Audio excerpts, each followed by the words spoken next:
Muito bem, a gente começa, lamentavelmente, falando da insegurança pública. 3 médicos foram mortos a tiros e um foi internado após um ataque na madrugada dessa quinta-feira num quiosque na Barra da Tijuca, no Rio de Janeiro. Eu sou carioca e todos aqueles que são e todos aqueles turistas que já visitaram o Rio de Janeiro já sentaram num quiosque para tomar uma água de coco ou para beber uma cerveja, né? Eu fico com água de coco ali na beira da praia, na orla. É um lugar que as pessoas frequentam por lazer, é um cartão postal e, lamentavelmente, virou local de crime, crime bárbaro. Os ortopedistas assassinados foram Diego Ralph Bonfim, que é irmão da deputada Sâmia Bonfim, do PSOL, Marcos de Andrade Corsato e Perseu Ribeiro Almeida. O médico Daniel Sonnevend Proença, esses sobrenomes às vezes são complicados de pronunciar, também foi baleado, mas sobreviveu. Eles estavam na capital fluminense para participar de um congresso internacional de ortopedia. Mais de 30 tiros foram disparados por 3 homens, todos de preto, com pistolas 9mm em menos de um minuto. Os criminosos não levaram nenhum pertence das vítimas. Perdão. Dessa forma, os investigadores trabalham com a hipótese de que os médicos paulistas foram executados. Até o momento, ninguém foi preso. A Polícia Civil do Rio apura o caso. Na manhã dessa quinta-feira, o ministro da Justiça e Segurança Pública, Flávio Dino, pediu que a Polícia Federal passasse a acompanhar as investigações. O anúncio foi feito em suas redes sociais. Abre aspas. Em face da hipótese de relação com a atuação de 2 parlamentares federais, determinei à Polícia Federal que acompanhe as investigações sobre a execução de médicos no Rio. Fecha aspas. Também nas redes sociais, o governador do Rio, Cláudio Castro, falou em unir forças para chegar à motivação e aos autores e afirmou que esse crime não ficará impune.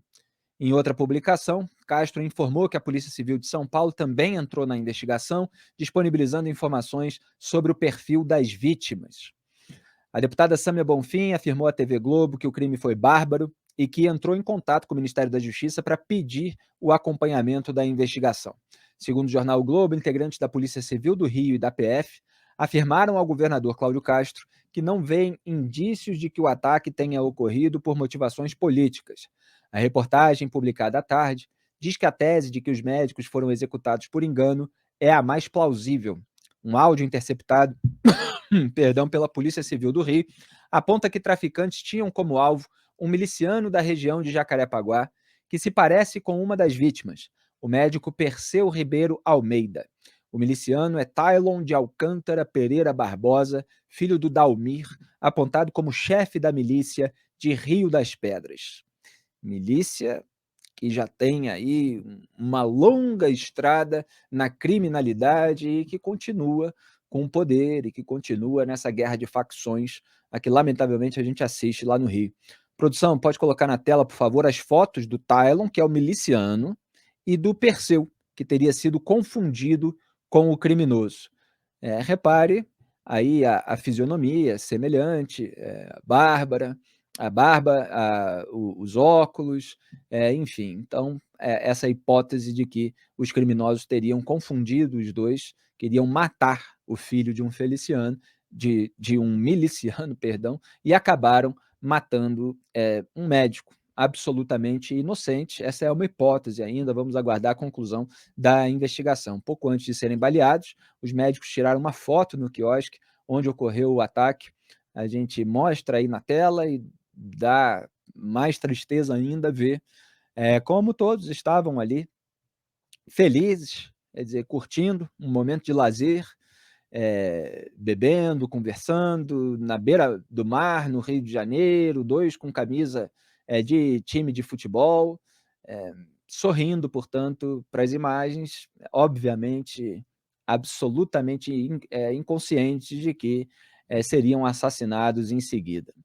Da esquerda para a direita, Marcos de Andrade Corsato, Daniel Sonnevend Proença, Diego Ralph Bonfim e Perseu Ribeiro Almeida. O Perseu que seria similar aí ao filho do miliciano. Em entrevista coletiva na Bahia, o ministro Flávio Dino afirmou que o armamentismo irresponsável praticado nos últimos anos contribuiu para o aumento da violência no país. Vamos acompanhar. Nós não nos escondemos dos problemas, dos nossos, mas nós temos também o dever de apontar causas da violência no Brasil.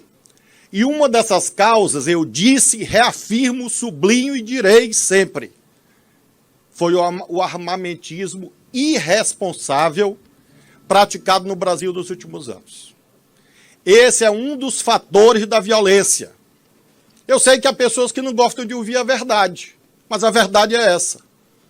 Porque essas armas foram para o feminicídio, essas armas foram para a violência no trânsito, no bar, nas famílias, e essas armas foram também desviadas para fortalecer quadrilhas, porque barateou o acesso a armas no Brasil. E aí vai a pessoa, chamemos assim de bem-intencionada e compra arma, mas vai o quadrilheiro também, que falsifica a documentação, cujas quadrilhas nós estamos pela Polícia Federal desmontando todos os dias. Muito bem. Há realmente pessoas que não gostam de ouvir a verdade, como o próprio ministro Flávio Dino. Há uma série de causas da violência, a insegurança pública no Brasil ela já vem de décadas e ela continua aumentando na percepção geral. E na Bahia, governado pelo PT, né, o partido do presidente, que é o chefe dele, a gente vê uma guerra de facções com alta taxa de letalidade policial, com 12 cidades entre as 50 mais violentas do país e, obviamente, isso tudo não foi causado pelo simples armamentismo irresponsável, por mais que a gente possa ter críticas a determinados pontos dessa política. Então, é claro que o Flávio Dino recorre a ela, porque ela é associada a um outro grupo político, ao bolsonarismo, ao governo anterior.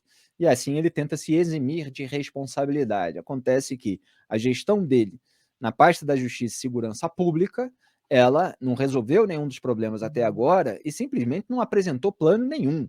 Ele apresentou de improviso um plano absolutamente genérico que nós ironizamos aqui no Papo Antagonista como uma redação de vestibular, aumento da eficiência dos órgãos policiais, aumento da eficiência do sistema de justiça criminal.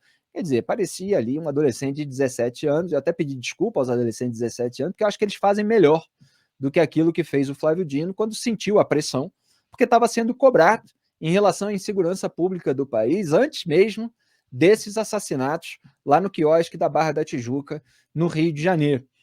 Então, não há um planejamento, um projeto, uma política pública de segurança em nível nacional, e o PT ficou 14 anos no poder, e o número de homicídios foi aumentando até passar de 60 mil homicídios por ano. E estava lá nessa taxa no último ano do governo Dilma Rousseff. Então, está faltando muita coisa. E ele tenta se eximir de todas as formas e fica falando a respeito disso num dia em que há uma comoção nacional em torno de um triplo assassinato.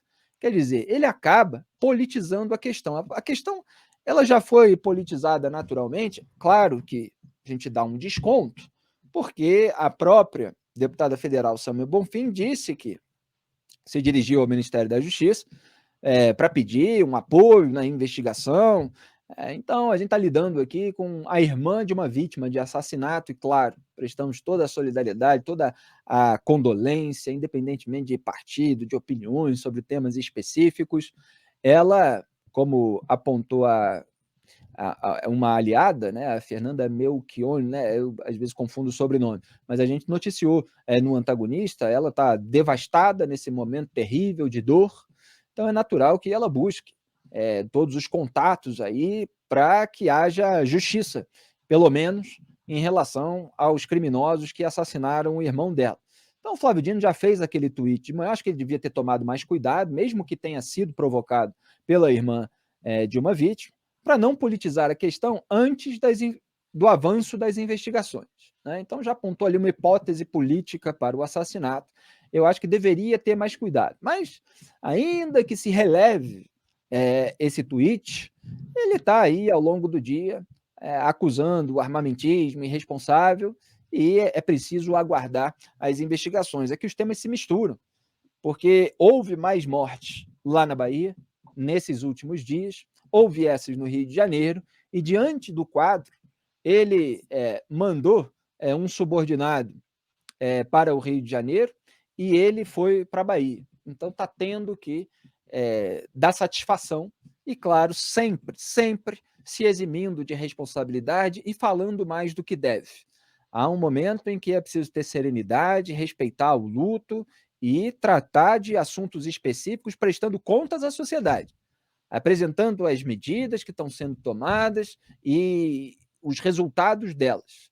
O resto é um lado ególatra, é um lado vaidoso, é um lado de exploração política que, nesse momento, pelo menos, poderia ficar um pouquinho mais em segundo plano. Graeb, o que você achou disso tudo? Não, Felipe, é assustador imaginar que o Flávio Dino daqui a pouco possa estar no Supremo Tribunal Federal, né? É assustador. Se é que isso é possível, ele entrando no Supremo vai aumentar ainda mais a taxa de tagarelice da Suprema Corte. Porque o Dino, ele não consegue ser comedido ao falar. Isso, essa é a palavra. Né? Ele não tem comedimento nenhum. Hoje, como você bem observou, era um dia para ser sóbrio. Ele devia falar daquilo que está sendo feito, devia prestar apoio às forças policiais que estão lá trabalhando para tentar desvendar o crime e tudo mais. Mas não era momento de ficar, primeiro, fazendo ilações como ele fez logo de manhã. E daí, eu é que costumo ser meio bonzinho às vezes, né? Eu acho que hoje você que foi com o Dino. Não, eu fui bonzinho, Graeb, só rebatendo, mas assim, claro que eu aceito a provocação e a gente se diverte aqui no programa na medida do possível, mesmo lidando muitas vezes com um noticiário bastante duro e triste. Mas eu fui bonzinho com a Sâmia Bonfim, porque ela é irmã de uma vítima, e na nota que foi feita em nome dela, na verdade, se dizia que ela procurou o Ministério. Agora, o Flávio Dino, né, ao tuitar, ele deveria ter mais cuidado. Exato. A irmã da vítima, o familiar, aproveita os contatos, cobre investigação, está no momento de desespero, no momento de dor. Agora, a autoridade, ela precisa ter serenidade. E aquele tweet, eu repudio. Agora, eu falo assim para o público, se o público acha que, bom, porque existia essa hipótese, porque foi provocada, ainda que se releve, ele passou o resto do dia politizando de outras formas. Essa que Exato. É isso. Eu acho que já foi desastroso o começo do dia com aquele tweet, e daí piora. Porque ao invés de se ater ao essencial, que é explicitar como é que eles estão tentando desvendar o crime, ele se põe a falar bobagem. Porque não tem nada a ver essa história do armamentismo neste momento, e em relação, sobretudo, ao que já se sabe, ao que já se é possível perceber a respeito desse crime. Que tem ligação com milícia, que desde sempre é armada, né? Que foi uma execução. Então não tem nada a ver com o afrouxamento das regras sobre armas dos últimos anos. Tem a ver com as tendências de mais longo prazo da criminalidade no Brasil, né? Então, é tudo errado no comportamento do Flávio Dino, e eu fico imaginando, né, esse homem falando sobre todos os casos complexos que vão parar no Supremo. Aí é que a Suprema Corte jamais terá, de novo, alguma chance de recobrar a sua legitimidade, a sua serenidade, né? Já está apanhando de tudo quanto é lado. Com o Flávio Dino lá vai ser pior ainda.